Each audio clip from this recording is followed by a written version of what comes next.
welcome to where the furniture isn't always the best, but the views, they are amazing. Welcome, ladies and gentlemen, to the 13th floor, where the furniture isn't always the best, but the views, they are amazing. I am your host this week, Coach K, and we missed y'all last week. We took a mental health break. I'm sure many of you out there understand, with all of the things going on in the world, sometimes you just need to take that break. And plus, we wanted you guys to miss us for sure. So hopefully you've been catching clips and some of our lives that we've done. And we appreciate those of you that have interacted with us during that time. We got a special show today. We'll talk about a couple things, and we got a special guest. But before that, fellas, we've got three of our regulars, except for, Fresh isn't here today. Fresh is feeling kind of stale. So he's not here. I agree, Carol. You agree? You agree? I disagree. You disagree? Yeah, Fresh is a little under the weather, so we'll say he was stale, and we'll wait for him to come back. But our regulars are here. But today we got a special treat. You know how we do. This is the podcast where we are the true example of the successful Black male. And when we say successful, we mean in many different lanes, whether that be education, profession, at home, relationship. And because I say successful doesn't mean that we've perfected it, but we definitely try to sharpen each other and get ourselves there. Today, we have another one of our fellow alumni. Yes, sir. In the house. He is the managing attorney at Lomax Legal. He started out in the Civil Rights Division of the United States Justice Department. After that, during that time, he actually made a successful career out of, there are a lot of people that are familiar with Johnny Cochran and other people like that, but he made his foundation in prosecuting officers that had violated people's constitutional rights. After doing that for a while, he then went on to a clerkship with Chief Justice Carl E. Stewart of the U.S. Court of Appeals, Fifth Circuit. After that, he went on to a successful appearance with the Jones Day law firm, where he handled complex civil litigation for Fortune 500 companies. And after that, my man decided he wanted to become an adjunct professor at the alma mater, where he's undergrad and law school at University of Miami School of Law. Then when he has free time, somehow, again, married man with kids, but somehow he finds free time to teach as a faculty for Harvard Law School's trial advocacy workshop. And now, which funny, it's not in his bio, but I guess since I got it off of the website, he has his own practice in the Coral Gables area. So ladies and gentlemen, I'd like to introduce you to Mr. Chris Lomax, Esquire. Thank you, sir. Thank you, sir. I will send a check in the mail for that very exaggerated and flowery introduction. Half of that stuff is true, so I'll take credit. But I appreciate you, sir. Maybe I'll do Cash App. It's more modern. Cash App. I have all of them. Cash App, Venmo, whichever you want. Okay. If you want to go old school, PayPal. And just because I'm gonna spread it out over different apps because I got to check my balance. No, not over 100 per app. There you go. I like it. If you want, I'll even accept Bitcoin. Something not in his bio, but I'll say it just because there are just so many Greeks on this show. He is also a man of Alpha Phi Alpha, Eta Delta chapter. Did I get that right? Eta Delta, right? You sure did. Okay, good. I told him bloody. Got to be careful. I not associated with such things, but yes. So Chris, welcome to the show, man. Glad to have you. Thank you, sir. Glad that you could, get this time after the kids have gone to bed to come join us. No doubt. I appreciate it, man. It's good to see all you guys who I looked up to when I was in school, who I was, at the Rock with, sitting on the patio with, just able to watch and sort of understand what it was to be a Black man on that campus from the very beginning. I think, Carol, I think you might have been like the president of UVS like my freshman year. BJ's president, everybody. Art was super visible on campus. And then my man Brett came up after. So we got the full circle here. So I'm just glad to be a part of it. Happy to be here with you guys tonight. Yeah, man, we appreciate that. Ladies and gentlemen, pay no attention to the fact that he didn't say he was in class with any of us. Don't worry about that part.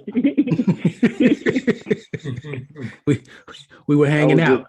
We understood. Everybody understands. We go to class. It's the other stuff they don't know about. Yeah. Other stuff that We're gonna go with that. We're We're gonna go with that one. We're gonna go with that. Yep. Listen, the other stuff I've always said is what really prepared us for the world. It is. But Absolutely. we're not going to get into that. That's a different podcast. Today, ladies and gentlemen, though, we are going to talk about a couple things. And one thing has gone under the radar and disappeared.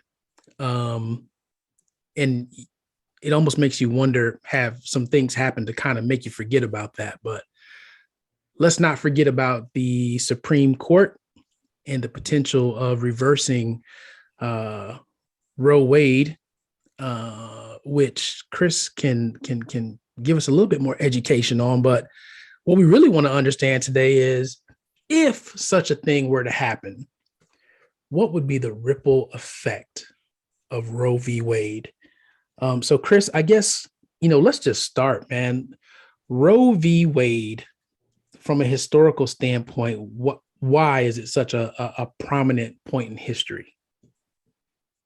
Sure. So I believe it was 1973, the Supreme Court issued an opinion in Roe v. Wade, essentially saying that a woman's right to choose to terminate pregnancy was a constitutional right, such that the federal government could issue a mandate that would control the way the law was applied to any person in the United States of America.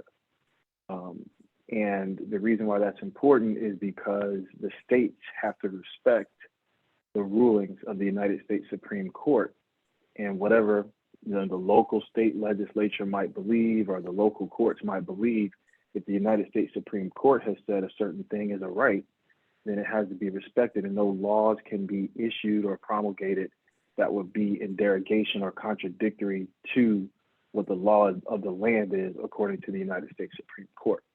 So since that point, Roe v. Wade, 1973, it has been the law of the land that a woman has the right to choose to either terminate pregnancy or not up to a certain point in that pregnancy. It's never been the case that you could terminate pregnancy just for, infinity number of weeks or whatever it may be. There's a cutoff point. But Roe v. Wade says that, basically pre-viability, you can terminate pregnancy. Viability meaning that a child is able to survive outside the mother's body, right? So up into viability, you can terminate pregnancy. What we have now in this case is called Dobbs versus Jackson's Women's Health Organization, is a challenge to the state of Mississippi's efforts to regulate termination of pregnancy, such that it would be unlawful to terminate pregnancy at a certain point. And that law was challenged under the precedent of Roe v. Wade, and the Supreme Court, Justice Alito, drafted an opinion that was leaked, essentially saying that Roe v. Wade was wrongly decided, and reversing Roe v. Wade, and not saying that abortion is illegal. It's not saying that at all. What it's saying is that the federal government does not have the power to tell the states how to regulate abortion, okay? And so this case, Dobbs, is based upon the Mississippi law. So essentially the law in Mississippi would prevail in that terminating a pregnancy, I think, earlier than a certain point would be unlawful, and it cannot happen there. So that's the fundamental sort of premise behind this decision. And if it were to be issued in the way that it appears to be issued, it would be completely up to all 50 states to decide how to regulate termination of pregnancy. A question. So with Roe v. Wade, when that was decided, women's had a protection under were constitutionally protected. Under which amendment was that protection afforded? It was under the 14th Amendment. And I guess the way that works is the 14th Amendment provides certain rights through its explanation that life and liberty cannot be restricted without due process of law. And so this falls under the category of liberty. So read into the Constitution through Roe v. Wade is the concept that a woman's right to choose is a constitutional liberty that has to be respected.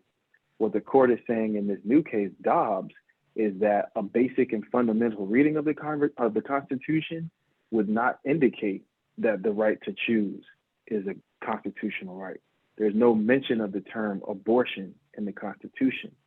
So the more conservative justices, the more fundamentalist justices would say, we need to read the Constitution only for what it says and not add anything to it. And this opinion, which is about 90 pages long, painstakingly goes through the history of the United States and shows that abortion isn't something that was considered to be a right or even respected as something as a good practice in the United States prior to 1973 when Roe v. Wade was decided. So the way that Justice Alito sees it is, hey, look, you're trying to tell us that abortion is a right that's under the Constitution, but you have no historical framework or historical references that support what you're saying. His belief is that this was an ideological decision by the court at the time to impose a either political or moral or a certain sort of belief system onto the rest of the country that's actually not rooted in the laws and the history and tradition of the United States of America, or even going as far back as to the common law, which is in England. But there's so many things. So they're going to challenge the Constitution and read it as it was written. When it was written, there are so many things that don't apply that are active now to go back. So why would they choose? Well, we're going to go with the word abortion, for instance, is not in here, but there are so many other things that laws have been written around or for or adjust to that are not tied to the Constitution or in the amendments that still hold strong and can never be challenged. It's just funny that we in the United States are focusing so much on the abortion aspect without the women who had never had any part of the Constitution at all, never had any mindset for it, is now the challenge that, well, it wasn't in there from the beginning. Of course it wasn't, because when they wrote that, women didn't have any rights at all. They didn't have anything. So why would they even think about having that as an option? It just tickles me to think about that thing and how that works, just that they're still holding that strong currently. So. Yeah, I mean, it's problematic in so many different ways because, this originalist theory would have you recognize Native Americans as not human beings. Right. It would have you recognize African Americans as 3/5 of a man. Mm-hmm. It would have you not recognize women as people who have the right to vote or to own property or even have a say so in terms of who they live with or what they can do or otherwise. And so there are, two, if we're broad and we generalize, there are two schools of thought about the Constitution. You have the originalist conservative view that says the Constitution is to be read as it was written and as it was originally intended. And then there's this other school of thought, I'm sure you heard, that the Constitution is a living and breathing document, meaning that it evolves with the times, right? At the time the Constitution was written, people were using horses and buggies. Well, now people drive cars that can drive themselves and don't even need a man to operate them. People fly planes, people travel to the moon, people travel to Mars. And so the question becomes, does it make sense for us to have this originalist interpretation of the Constitution that ignores the evolution of human life, that ignores the evolution of progressive thought, that has brought women into different spaces, that have brought people of color into different spaces? Or do we just revert back to what these sort of very similar colored, similar background, similar gendered people decided was going to be the fundamental document governing our nation? That's the question. And that's what this court case is really all about. Go back to white supremacy framework and the fundamentalist of how it was written and who it was structured for. Like this whole topic is, I think you just hit on it. Like, if overturned, what is that setting a precedent for other groups to be challenged? Again, you go back to African American being seen as 3/5 of human. Like, that's the original wording. Like, that's the original construct, right? Native Americans. Well, the last piece said about Native Americans, like not even being recognized. Period. I don't think they even recognize. Yeah, they're not recognized at all. I mean, in terms of being a fully recognized citizen of the United States, and this is their land, right? Right. This is crazy. They were here first. Yeah. So again, the whole thing is not about a moral right or wrong. It really is about what are the implications. Like, if something like this were to be overturned, like what does that do for society and the citizens of this country who have fought for so long to get where we're at, still fighting? You know, we'll get to in a few minutes. Still fighting to even go out on a daily basis, go to your local grocery store without being murdered. That's a different story. Yeah, it is. So for a minute there, I didn't know if y'all were talking about the Constitution, if y'all were talking about the Bible, but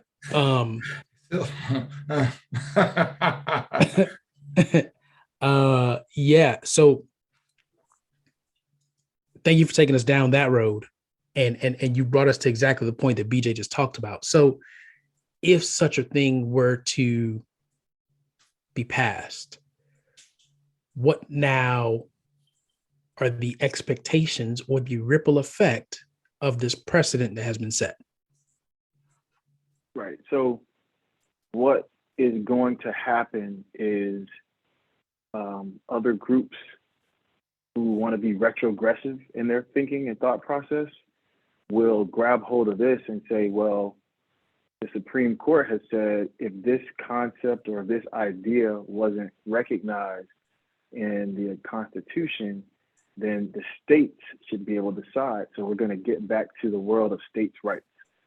And the time when states' rights was probably at its height in terms of controversy was in the 1850s, 1860s, when there was a movement away from chattel slavery, right? So the Civil War was all about recognizing states' rights. You have Abraham Lincoln, who's trying to create this more perfect union and saying, hey guys, we're going to try to do things, you know, the same way across the board in the United States. And then you have the Confederacy saying, hey, look, I don't need you New Yorkers, you Yankees telling me how to deal with my cotton and how I pick it down here in Georgia. I don't need you telling me how to deal with my sugar cane in Louisiana. I don't need you telling me how to deal with my corn and my tobacco in North Carolina and South Carolina. You deal with what you deal with up north.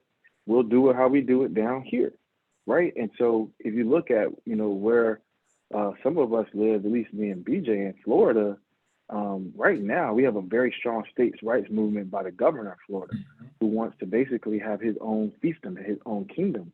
And that viewpoint is very prevalent among many people. I would say, you know, maybe a plurality of people in the country who would rather be governed in their own way, in their own state, a more localized way of living, so that if you decide we're going to actually, in the state of Florida, say, you know, we're not going to say the word gay in school, or in the state of Florida, we're not going to recognize transgender persons by the gender that they have, you know, decided that they're going to live out.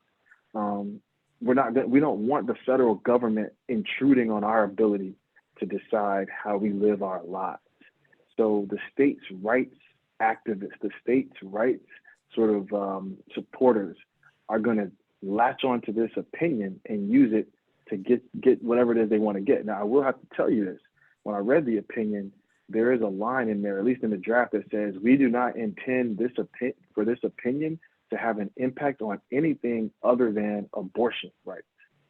So the Supreme Court, for what it's worth, seems to be trying to plant a flag in the sand and say, hey, look, guys, we're not doing this so that y'all can go run roughshod across this idea of a more perfect union and just every state becomes its own kingdom.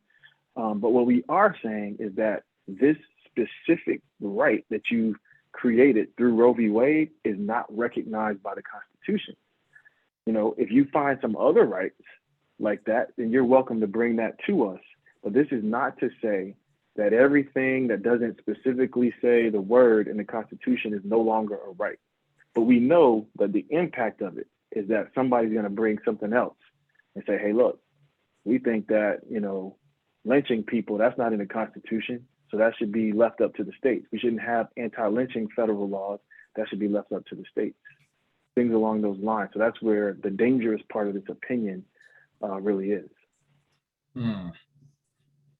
So, and it's very funny, right? So when I looked up the statistics on abortion, there are probably about 23 states that don't separate out abortion by race. Like they don't even track that. They don't disclose that. Those 23 states all happen to be northern states. The states that are tracking it are southern states, which is very interesting in itself that, okay, not tracked in the north, tracked in the south for the most part. In 2019, that was the most recent data that I found, between Black, white, and Hispanic, Black by far led 38% abortion rates. White was the next closest at 33% and Hispanic at 21%. Yes, there is another, reporting platform that, does it per 1,000 women, and Black women still lead there as well, followed by white, then Hispanic. So there's something there for sure, as far as when you break it down by demographic. But then again, that's just mostly southern states reporting out by race. So those numbers could be drastically different if you included the northern part of the country. My question is, since we know that southern states are the ones that are really tracking, what does that now look like in the Black population as far as the right? And how does that not play out? Now, that may not necessarily be something that Chris can answer. Anybody can answer that. Anybody jump in, but that's the part that I'm wondering now. And you think about a lot of places that are in, are these midterm elections? There are a lot of places that have elections right now.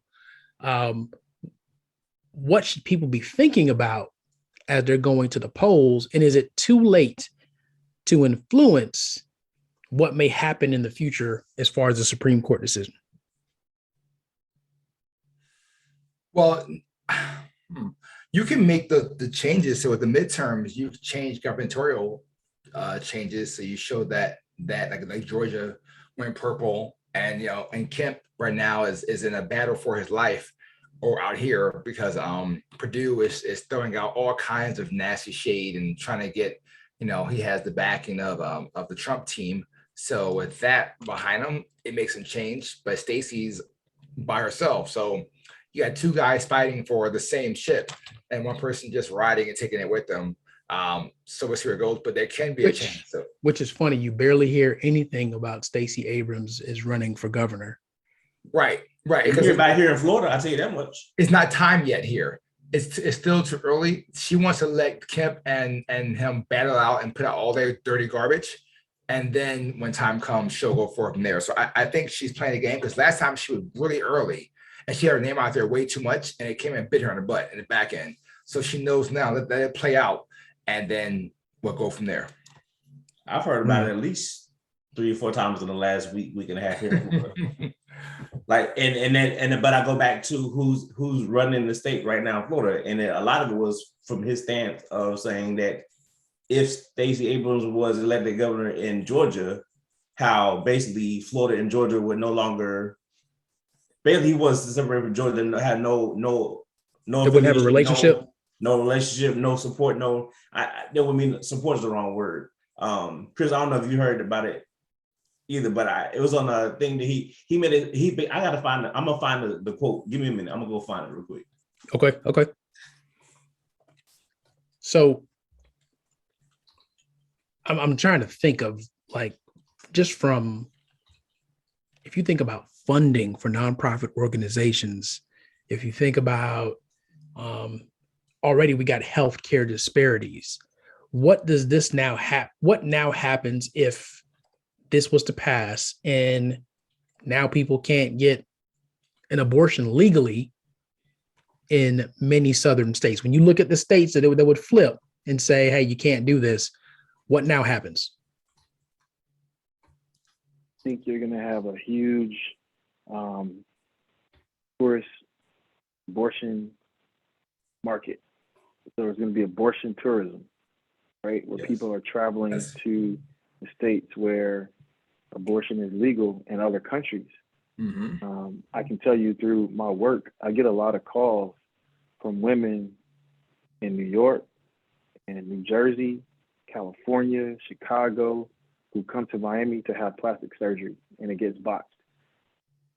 And they go back to where they're from and they don't know what to do. So they're looking for lawyers to try to help them out, because there's huge plastic surgery tourism in Miami, because on every other block, there's some sort of med spa, plastic surgery, Brazilian butt lift, everything you can imagine. So we already have examples of women traveling for cosmetic purposes.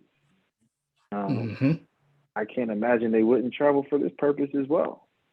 And people are going to capitalize on it, because at the end of the day, a lot of these things are about principles, and a lot of these are about morals and ethics, but a lot of times they're also about money and control.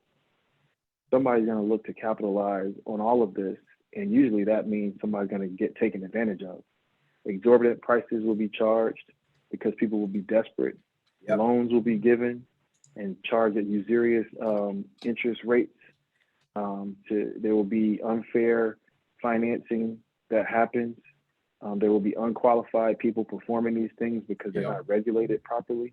Right there. So the externalities that I think that you're intimating, Carol, are seriously, and we have to be concerned about them, because this is really about health. This is about healthcare and access to healthcare more than anything else, because an abortion is a healthcare procedure. Whether you agree with it or not, you can't disagree with the fact that it's a healthcare procedure, whether done electively or because of a medical emergency. And so we shouldn't limit our analysis and our viewpoint to the issue of morality, to the issue of constitutional correctness. We got to look at this from a people standpoint, from a human standpoint. These women are often faced with a Hobson's choice. Like, I'm sure, like many of you, I've spoken to friends and relatives who've had to have abortions for a variety of reasons, and it can be a very torturous kind of experience, and one that they live with for the rest of their lives and struggle with. And so I don't think that the court really takes that kind of thing into consideration, and maybe it doesn't need to, because that's not a job of the court. But I think we as voters, and what they're basically saying is, the Supreme Court is saying, we're leaving this to you, the people, the voters, to decide. You can decide how to create laws in your own states that suit your needs. And if that's where we're going with this Dobbs decision, then we need to be prepared and informed about how we're going to impact the legislature and the laws that are going to be passed in the various states that we live in.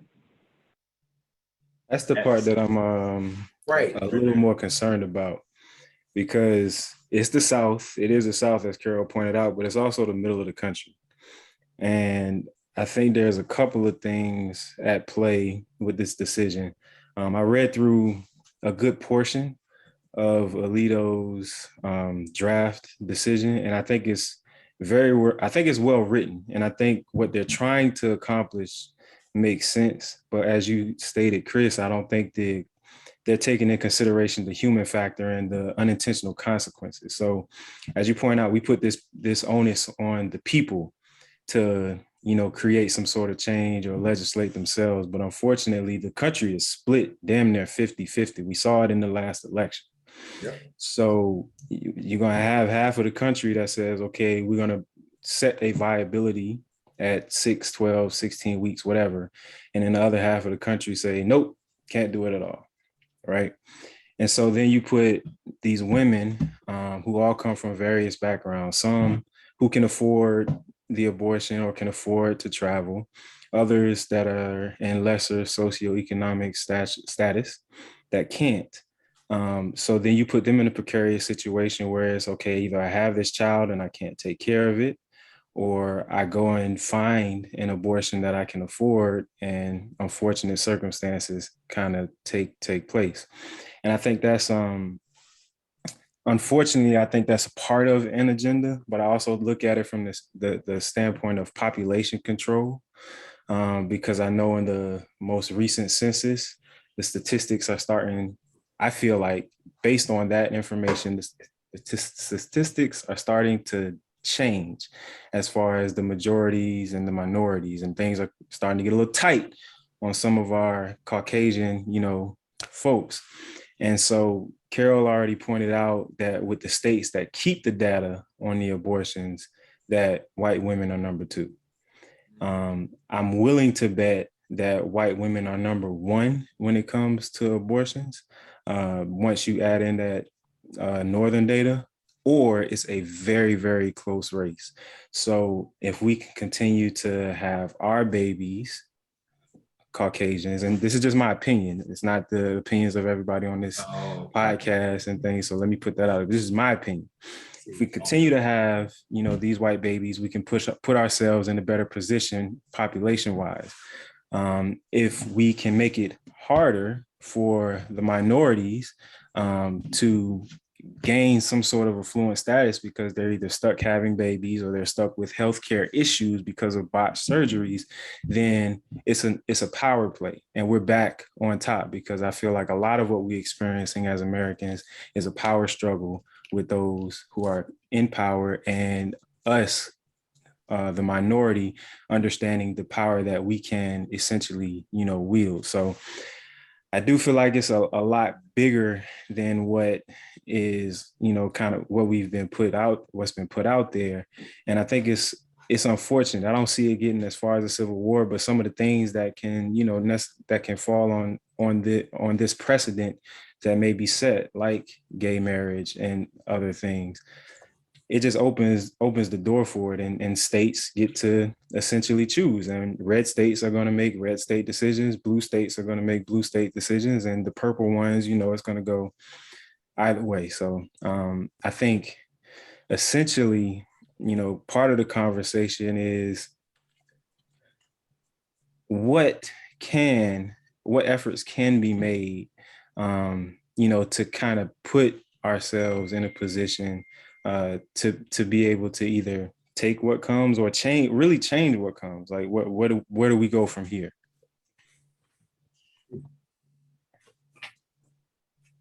So I don't know if that was a question for Chris, but I want to throw in there really quickly.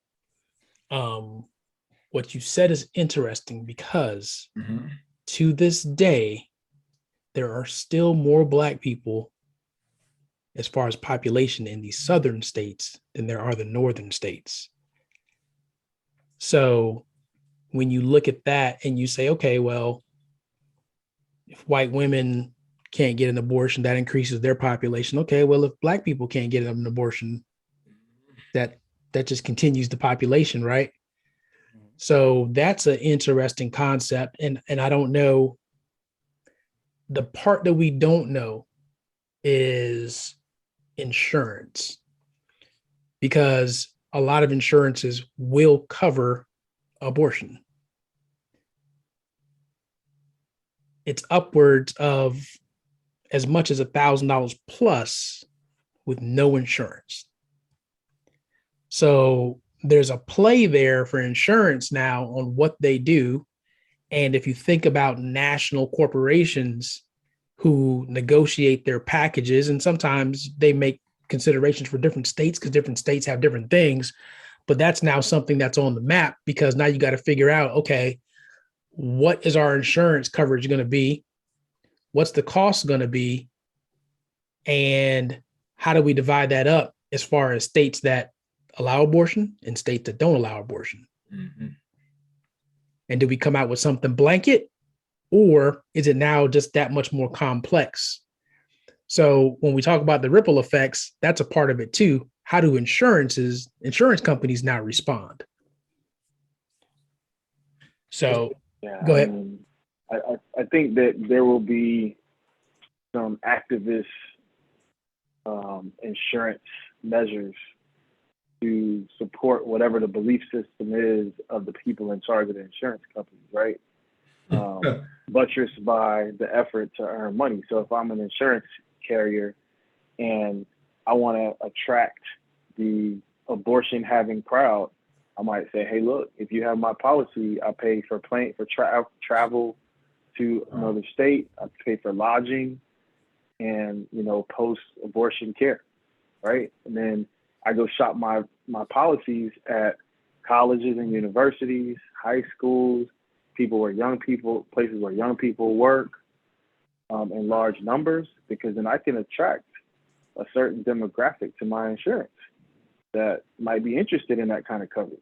You never know, right? But then there's also a driver behind just supporting choice, right? Like there's certain companies that have insurance for gender reassignment surgery, right? And they'll become an attractive destination for people who are interested in that type of thing. So I think there will be activist measures on both sides. Like some insurance companies will cut any kind of abortion coverage because they deal with the lobbyists who are in favor of the sort of anti-abortion policy.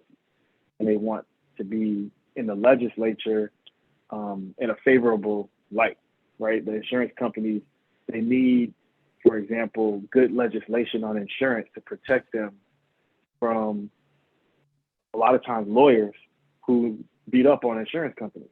So they are lobbying constantly to make it more difficult to sue, to make it more difficult to get big, huge judgments in numbers against insurance companies. So there's going to be a lot of economic reactions to this decision that will have impact on the everyday people who have no idea that this is happening. They have no clue. So I think to your question, Brett, like, where do we go from here? Like, we got to know what's going on. Like, we have to be aware of what things are at play in these states. If this is going to be left up to the states, like who is sort of who's pulling the levers to get things to happen a certain way, and how do we either support them or get them out of office or bring to the light what they're doing so that it's on blast when the elections come up. But it's complicated. I'm hearing more grassroots efforts, more education, and more voter registration. Same thing we've been saying for years in all other efforts, but more so now because of the possibility of the backward slide. Like it's always been a priority. It should have always been a priority, but now it's almost life or death. Literally. It is literally. And before that, I found a thing that the statement was made. It was that if Stacey Abrams was elected, it would be a Florida-Georgia Cold War. That was a statement that was made by DeSantis, I believe, a week ago. The reason why he's staying in power is because of the citizens that are down there in South Florida. Of course. But this is how things are politicized down here. And the thing, again, I heard that, like, and it took me aback, like, wait, what? First of all, you're equating the Cold War with South Florida. South Florida is part of that, and thinking about right, what's like a whole bunch of other stuff. Like, first of all, that was a bad move politically, in my opinion, to make that statement. But the thing, you're a state against state, you're saying because somebody else is a governor, a Cold War, just because somebody of color is elected who has a strong outspoken opinion against yours. Well, I have close friends whose mothers said that if Obama became president, the war was going to end because he would be the sign of the devil, and they couldn't vote for him in South Florida. And this is that it will be the end. It will be end of all times if he becomes president. It's still ignorance, but that's not somebody who's a governor of a state. Correct. I'm just saying, but the fact that he can say that puts in the mind of the constituents that are all in Florida, like, yeah, Cold War, we gotta stop this. They can't do anything about it, but we're gonna stop this. he's trying to run the same campaign that 45 ran. Yeah. Trying to get all the people from, Yeah. that have a Working different on it. agenda Yeah. to come out and do their thing. We ain't gonna spend too much time talking about them folks because We're not. Actually, we are, because we're about to pivot to that right now. Well, so, but my next topic was absolutely, and Brett, you talked about population control, and that was one of the reasons that was given for the shooting. So we had several shootings over the, by the time this comes out, it'll be 2 weekends ago. But we had several shootings, but the one I really want to talk about is the one in Buffalo, where what seems to be a regular thing is targeting, for me, what looks like our elderly, our young. You never really see where it's, in these mass shootings of Black people, where it's a group of able-bodied that you're not sure if they have a counter for what you're doing. Wow. But I wanted to talk about that a little bit, and I'll put my frustration out there. There's a couple things. One is the fact that this 18-year-old goes and does this in a grocery store, drives 2 hours to get there.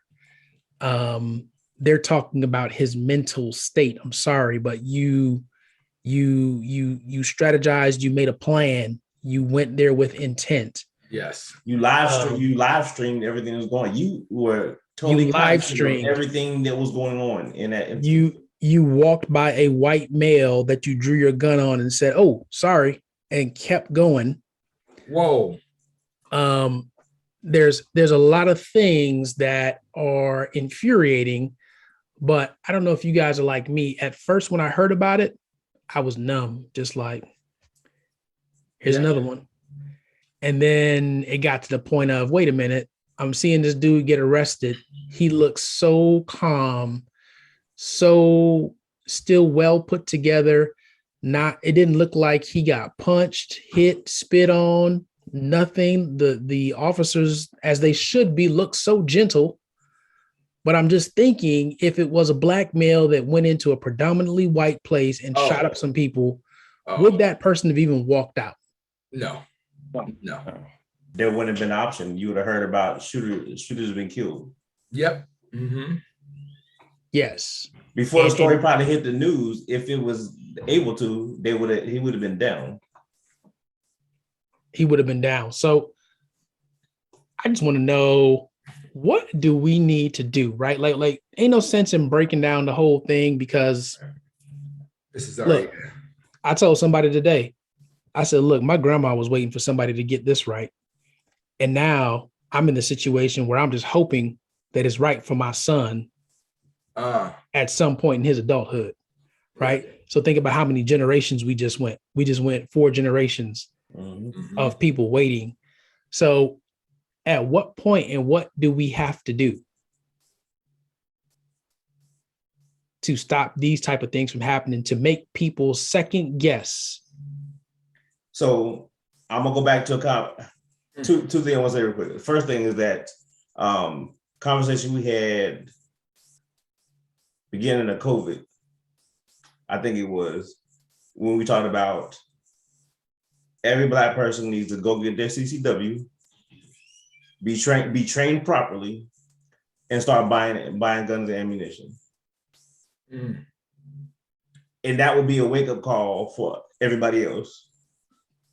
I'm not saying I believe that's gonna solve it, but that's gonna put attention on folks like, hey, what's going on now? Like you said, what was that instant? And this dude came, you forgot the fact that he came fully armored. Like he had an armor, he got shot, and the bullets did nothing because he had a full body armor. Oh, wow. Oh, I didn't even know he got shot. Yeah, there was an off-duty cop who was a retired cop, excuse me. God bless his soul. He passed away. He got shot and killed too. Was on duty, shot this man, and bullets did nothing because he had full body armor on. You're gonna tell me he mental state? Man, get the hell out of here. This, my brains went 50 million places. I'm sorry, y'all. No, it's It's a lot to unpack. And again, that's not the thing, but the overall is what needs to happen. Like there needs to be a fear that wherever I go, there may be a Black person carrying. I don't know what's going to happen to me. This needs to stop. But that may trigger somebody wants an all-out war, which we know at there in Atlanta, at Stone Mountain, that's really what it almost came to. I think it was around the beginning of COVID too. I remember us talking about it. Yeah. So it's like you damned if you do, you damned if you don't. Yeah, you're absolutely right. And my only thing about that is, look, we tried that, right? We tried that with the Black Panther Party, where we were going to patrol our neighborhoods and make sure that, nobody could come in, and that was recognized as a threat very quickly. And everybody's seen the movies and everybody's read the stories, quickly dismantled and infiltrated. But you are right. I think it is going to take to where just the average Black person, not a group, not an organized effort, but there needs to be a drastic increase in the average Black person going out, getting a license to carry, depending on your state. Or in Georgia, you don't even need a license to carry. Now you can carry, even without a concealed weapon license. Hey, here in Florida, it may be the case in the next few months anyway. Next legislature, maybe. But you are absolutely right. And unfortunately, you have to wonder. And when you look at it, like let's look at the major ones that have happened over history, right? So this was a grocery store, mostly elderly people. If you take the average of the ages of the people that were killed this time, it's got to be at least 60 something. Right. What was the last one with the church? The Charleston. Mother Emanuel in Charleston. Yep. In Charleston, right? There's some other historical data about that church, but we're not going to get into that right now. Then you look at, church bombing. I mean, or the four little girls, right? That everybody knows about. So at some point, I think we have to abandon some very old principles and beliefs about guns and arming ourselves and being prepared. And somebody gonna be mad. That's okay. Send your comment. You can't just say we're gonna pray about it and we're gonna be all right. Nah, done. That's not gonna do it. That's not the answer. Like that's not the solo answer. Let me put it that way. I do believe prayer is part of it, but that's not the solo answer. You need to pray. You have to be prepared. You have to be prepared. Yeah. For whatever may come your way, and that's maybe just protecting your family.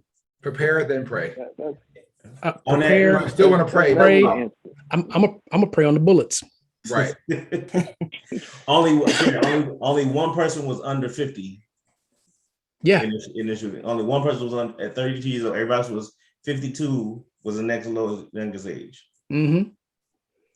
So it's one of those things, man. And then I don't know, for those of you, obviously, Chris, you got your own law firm, but and the rest of you, your places of employment, like to watch them try to figure out, do we make a statement on this? Do we not make a statement on this? And my job didn't even think about saying anything about that. That's done, man. Like that was a George Floyd sort of situation, and everybody got their statements out because it was a trendy thing to do, but they're off of it now. Like there's no need, because the PR is just not necessary. Like everybody's already said, we support Black people. We have diversity and inclusion. You see all these new chiefs of diversity and equity and inclusion in every single corporation in America, and that's all well and good, man. But like what does the chief of diversity and equity and inclusion say to this young man who was walking the streets to shoot people in a grocery store? Like we do have issues that need to be addressed in corporate America, but like that joint's not like life and death where people are shooting us.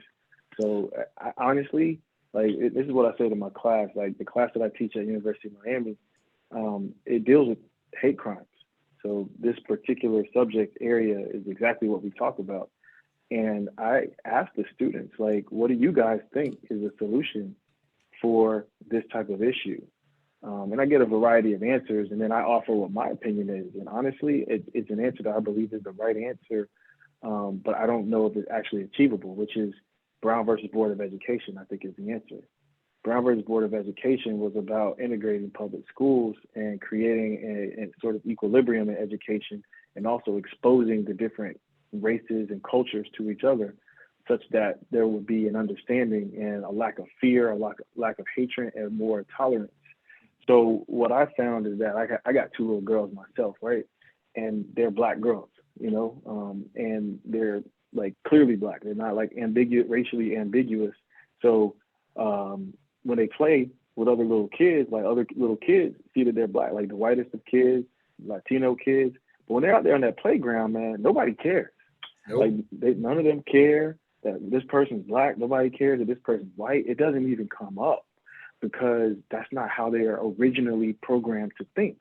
This thinking that caused this young man to do this horrific thing was something that he was taught. Yes. He learned this from somebody. He didn't have the type of exposure that would cause him to love Black persons the way that he loved a white person. Mm-hmm. So I think the whole logic behind Brown is getting kids together, understanding, seeing, and having empathy for the other people in different groups is what is necessary, because no legislation that we make, no amount of guns that we buy is gonna solve a crazed, hating white person from shooting up anything. That's not gonna. We can maybe neutralize the threat, but during that whole process, the root of the problem is the same. So I think BJ's solution is one that's necessary, but it doesn't get to the root of the problem, which is an indoctrination of hatred that is based upon fear, misunderstanding of one's place in society, and it's an entitlement that exists, nationalism, and there's just all of these things that have to be untaught. And what's happening in Florida is the opposite. They're stoking racism. They're trying to teach indoctrination. They're trying to teach white supremacy. We're going in the wrong direction, man. And so I unfortunately, that's the best answer that I can come up with, because I think that the way you think and how you see the world impacts the decisions that you make and how you interact with people. And that starts at the youngest age. So there's a couple of things you said there. You were absolutely right. For the most part, kids don't care. It is something that's being taught. And I do think you're right. What BJ and I talked about is one part of it. But I think we've been waiting so long on the other piece, as far as like educating and getting over that fear, because I think at the end of the day, that's what it is. It's fear that we're not going to exist as a race, fear that we're no longer going to be the majority. And it just, you're right. Florida's doing something in reverse, right? And most people would say, oh, what are you guys talking about? They're not teaching white supremacy. Well, here's the thing. When you remove every other educational piece about other races and people, then you are promoting white supremacy, because that's all that's left. Yep.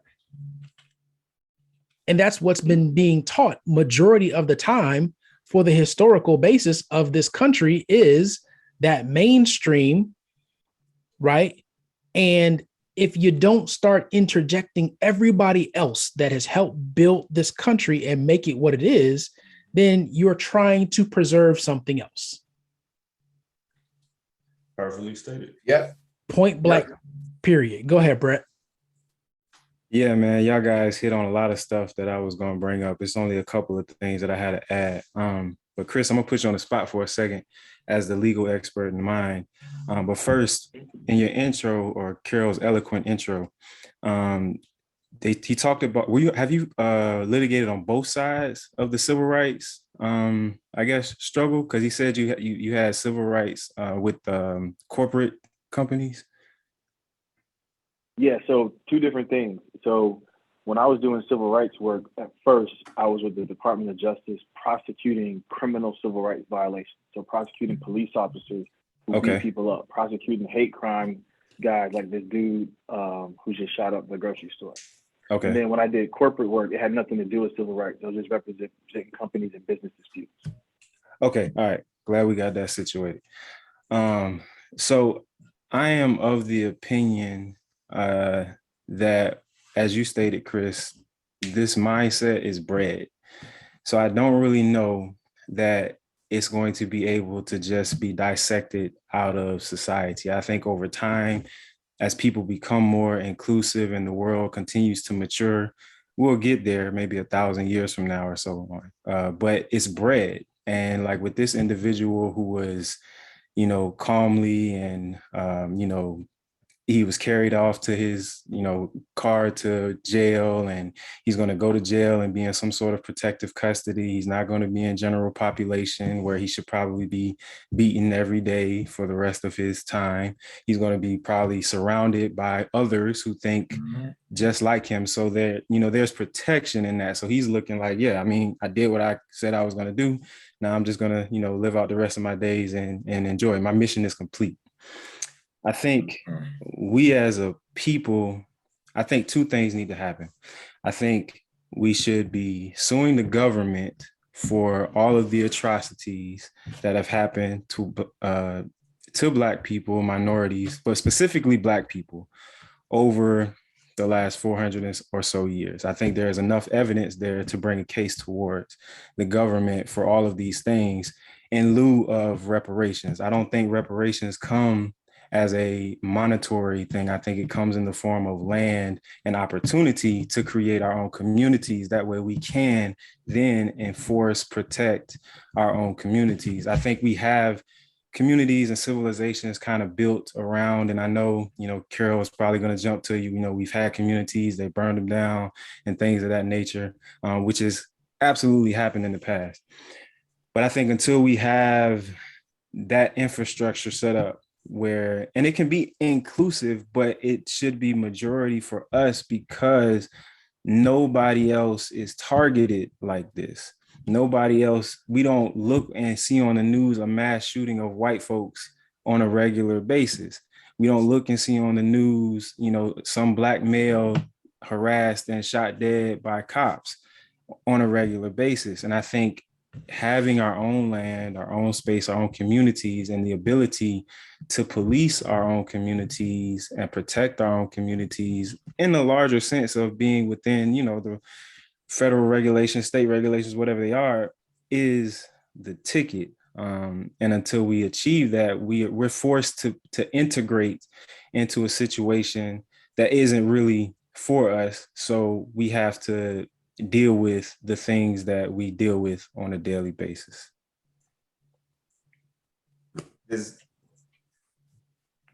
Go ahead, BJ. Does that justify going back to the statehood? You make your decisions. This is the Black states. This is the white states. Nah, because I feel like the federal government plays a hand in what these states should be allowed to do. I don't feel like it should be a 50-50 thing. I think there should be like in the case of Roe v. Wade, I feel like there's a compromise in this thing somewhere, right? Whether the viability is 6, well, I don't think 6 is fair. Whether it's like 10, 12, maybe 14, but there's a compromise in this thing somewhere, and women should be able to have some choice in whatever their situation is. I think some of these laws that are on the books set to go into enactment as soon as Roe v. Wade is overturned, they don't offer any protection for some women in certain cases. So that just to me doesn't make any sense. So the federal government has a duty to regulate these situations to make it fair across the board. So I think the federal government can still have some form of regulation amongst these communities. I think as long as we're following open carry laws or whatever the gun laws of the state or federal government is, we should be fine and left alone to pursue happiness as we're afforded in the Constitution. Unfortunately, the legal system, no offense, doesn't always afford that to us. The government doesn't always afford that to us. So we're left to play the game the best way we know how and just be a part of the system. instead of having our own system, or actually having the system function to our benefit, not just the benefit of the majority or some. Chris, is that possible to do? Is there a inkling? Because I understand that law is about finding the smallest opportunity and then blowing that up to the next level. Is there an opportunity there? Just off of the knowledge you discussed by Brett saying to hold the federal government liable for the. Oh, okay. Yes, there is. I mean, it's happened before, right? There have been other groups who have sued the federal government and obtained compensation for their losses. And there just has to be a theory, a viable theory brought forward, and I guess a receptive judge or judges who will entertain the cause of action. The difficulty with it is that Black people are in such large numbers that it will be hard to administer whatever the relief would be. And so there will be a reluctance to issue some form of a 40 acres and a mule type relief that would then be overly burdensome, because there are millions of Black people in America, and just figuring out who is Black in the first place is hard in the first step, right? Because what does it mean to be Black? All of a sudden, a lot of people have been saying they aren't. They will be. Don't want to be. They will be, right? Pause that right there, because this ties back to 2 episodes of Atlanta right now, where we are at this very moment. First season or second season? Current season, current Season. I'm all missed. I'm late. So Liam Neeson's scene about what he said about going and shooting somebody Black, Buffalo.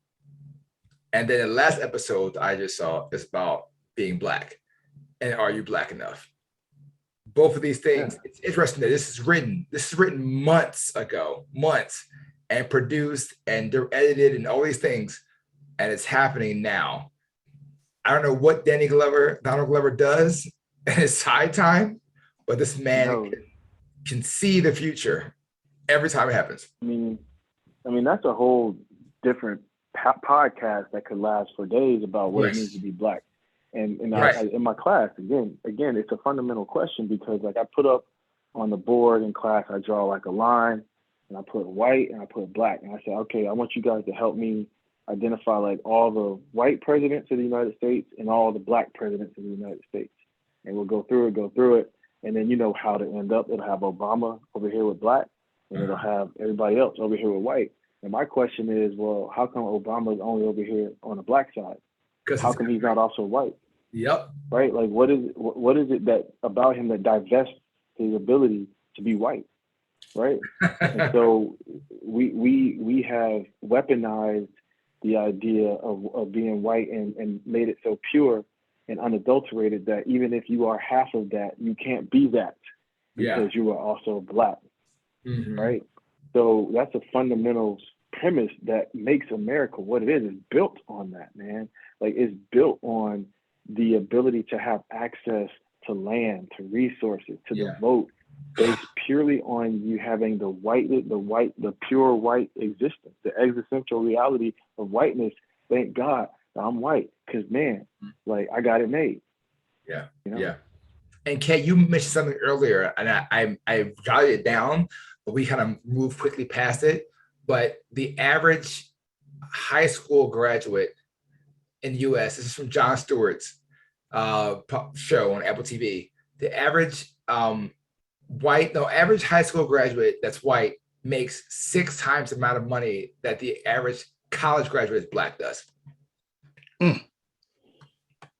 Like, statistically shown, it's like that is where it is. So you come out the gate like already, like, if you were in high school, you are way wealthier than some people who are in college, like trying to get out of college for it. And so you talk about earning or talk about total wealth? Wealth. I think wealth. So wealth. Yeah. Okay. So passed down, generational, just wealth. Okay. Yeah. Wow.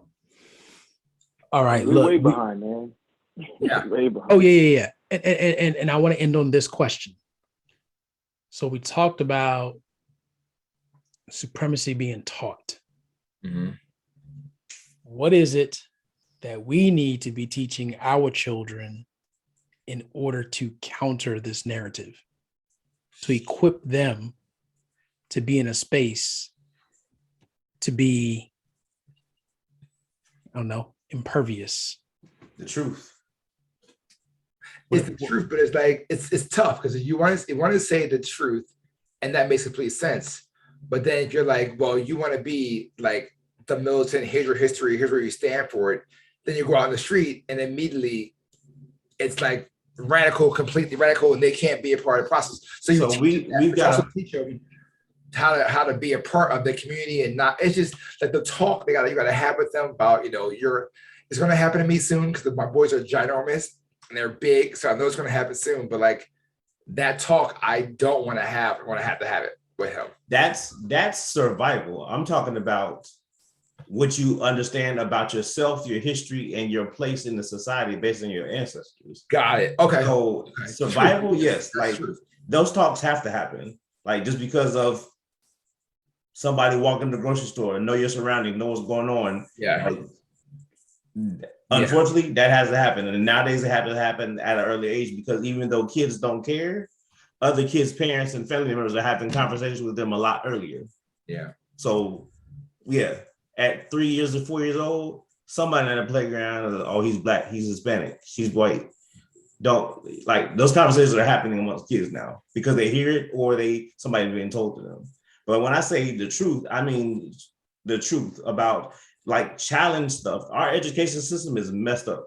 So when they go to class and the teacher says something, respectfully question what's being said, because you've been taught something else. You've already heard something else. Like even when I know for your boys that for Christmas, was it Christmas? I got the books. Yes. With the 1619 project, whatever. When and then they had the kids version in the water, not in the water.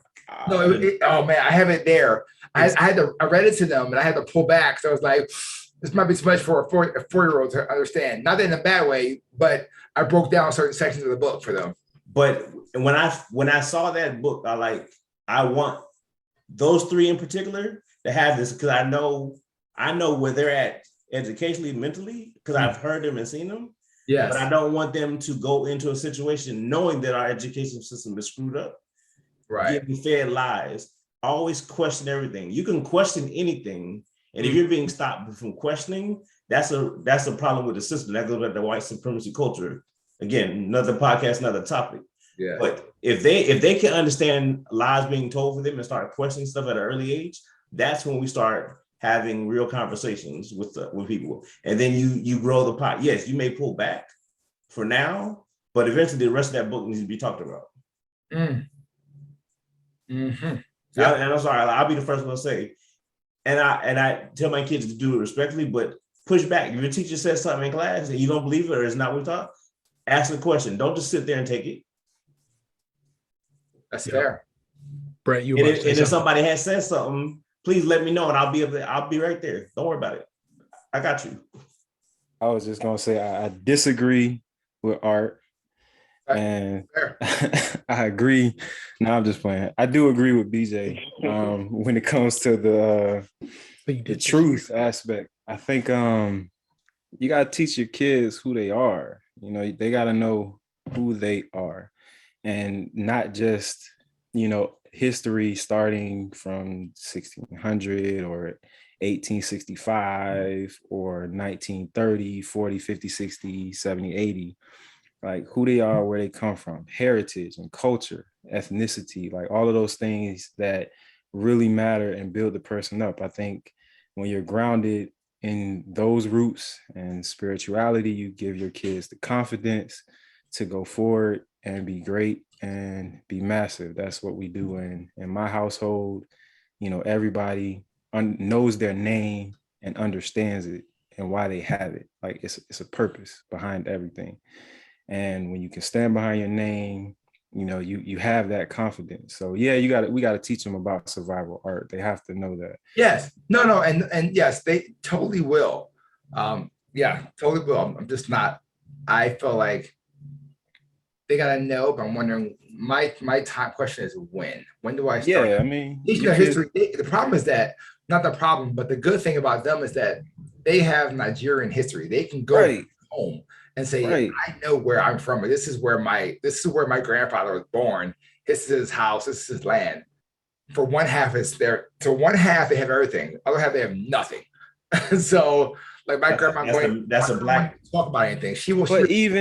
But even for some of us who don't know or have explicit ties back to the motherland, like we still got to understand we are beings of God regardless. Yes. Like, Yes. so there's a certain like power that comes with that. And when that's instilled at an early age and cultivated and nurtured, you watch that flower blossom. And I think like that's where I was trying to get to with BJ when he's talking about the truth. That's the truth. And there's no running from it. There's no fear in it. And when we indoctrinate our kids into that early, they have the tools to go forward and be greater. No, that's fair. Whole nother podcast. We got so many things to pull out of this podcast. It's crazy. Yeah. You gotta come back because clearly you sparked a fire. Hey, listen, man, I'll come back anytime you guys are having me. I loved it. I enjoyed being with you guys today. Yeah, absolutely, man. We enjoyed having you. And, where's your wife from, man? You were saying that you share the same situation with art. Yeah, she's Nigerian. Okay. So okay. My kids have been back to their the land that their grandparents own in Nigeria that my wife's family lived on, when way back. So it's for me as a American descendant of slaves, it was really touching for me to be able to see like my kids experience something I never will be able to experience. Yes. Because the furthest I can go back, and I'm lucky enough to know like where my family was enslaved, because after emancipation, my ancestors got some of the land they were slaves on, and we still have it in our family. So that in and of itself is a connection point that many people don't have, but it's nowhere near like my wife and family have never been a slave, man. Like they never been owned by anybody as far as they know. And so like it's just like it's in a different level of empowerment to be able to go back and be like, this is where your family is from. This is the land that y'all own, and to be like, this is who you are. And that's why, in the Black culture, as descendants of slaves, we created those things through Kwanzaa, through the way we wear our clothes, our culture. And the thing is, man, it's so interrelated. Like when you go back there, you can just see us. Yeah. Like we are the same people, man. We've just been removed involuntarily from our culture. But the whole point of it is that I'm really grateful for the fact that my kids have that more natural and easy connection to their culture and to their heritage. But I still have to create it on my side of things because I'm part of them too, right? And so I got to help them understand this side of their culture. Like we come from a rich and powerful heritage as well. And the thing about it is, man, the whole world wants to be like us. Yes. Like we set the culture, man. Like this part of you is the part that everybody wants to be like. Yeah. Like right. This is the part everybody wants to be like. This is the part that everybody emulates. This is the part. There's something special about us, man. And it's not to say in a way that we are denigrating anybody else. We're not looking down on anybody else. We're just recognizing the greatness within us. Yes. Because there's so many powers in the world that want you to not see it. Yeah. So let me just show it to you. Let me just hold up the mirror and be like, look at this dope creature that everybody wants to be like. Never forget that. So we're going to close this thing out, but there's an overall piece that I think as Black people, we have to get to one day. And that piece is realizing that for those of us that have Nigerian ties or Western African ties, when we go back, the sad truth is somebody over there is a descendant of somebody that either sold us out or sold us. Yeah. Yeah. And that's a piece too that I think until we deal with that, the ability to heal as a people and be one and be powerful is going to remain distant. But anyway, that's another podcast, another show. Who knows who will get on here to come talk about that. But I tell Nigerians all the time they owe me money. But especially since my 23andMe says that that's where I originate from. But anyway, Chris, a pleasure having you, man. Great conversation Definitely, today. man. Thank you so Absolutely. much. We will definitely have you back. How can the people get in touch with you, man? Yes. Oh man, just check me out, man. Lomaxlegal.com. Go to the website. It's very easy. I'm on Instagram. I'm on Facebook. Just check out Lomax Legal. I'm on social media, Lomax, CEELOMAX on Instagram or Lomax Legal. And you'll find me. I'm findable. And we don't want people to think that they exclusively specialize in civil rights issues. They are a multi lane practice that, you know, they do a lot. So definitely lomaxlegal.com. Gina knows Right. if she ever get a call down Lockers Away, you the first person on speed dial. Oh, yeah. That's been I'm stated here for many it, man. times. Listen, man, I'm listen. here So for it. I want to let you know something, man. We have a track record on this podcast. Everybody that is a guest on this podcast blows up to the next level shortly thereafter. So we need you to sign something saying that once that happens to you, you will still be accessible to us and we can Right. still contact you. Yo, come on, man. Y'all have known me since, before any of this. I was 18 when y'all met me. So, and then this man BJ, I owe more than most people in the world. So y'all know he can get me anytime, and he calls me at 2:00 a.m. just like he did in 2003 in the fall. I'm happy to answer. Nice. Ain't gonna talk about that. Yeah, we're not gonna talk about that. All right, ladies and gentlemen, we appreciate you. We gonna see, man. I wanna release this as a whole episode. We're gonna see if Art lets me do it. But Let it run. Let it run. awesome. All right, ladies and gentlemen, thank you for joining us here on the 13th floor, where the furniture isn't always the best, but the views are amazing. And leave your comments, leave all that good stuff. And Asher, tell them what time it is. That's it for now, folks. There it is, ladies and gentlemen. We're done here on the 13th floor where the furniture isn't always the best, but the views are Amazing.